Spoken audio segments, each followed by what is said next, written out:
তিন ব্যক্তির দোয়া আল্লাহ তাআলার কাছে কবুল হয়ে যায়। এই দোয়া আল্লাহ কখনো ফিরিয়ে দেন না। এর মধ্যে একটা দোয়া হচ্ছে দাওয়াতুস সাইম, রোজাদারের দোয়া আল্লাহ কখনো ফিরিয়ে দেন না। দাওয়াতুস সাইমি মাকবুল, এটা আল্লাহর কাছে কবুল হয়ে যায়।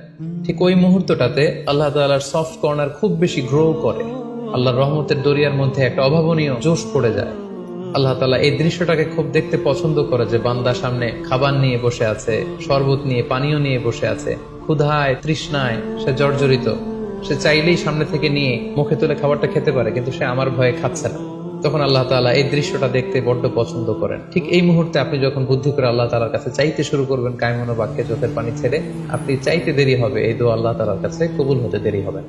তাই এই ভুলটি যেন আমরা না করি, এই বরকত যেন আমরা মিস না করি। প্রতিদিন খেয়াল করে ইফতারের পূর্ব মুহূর্তে দোয়া করুন। আপনার কি চাহিদা, আকুতি মিনতি আল্লাহর কাছে আছে, আপনি পেশ করুন।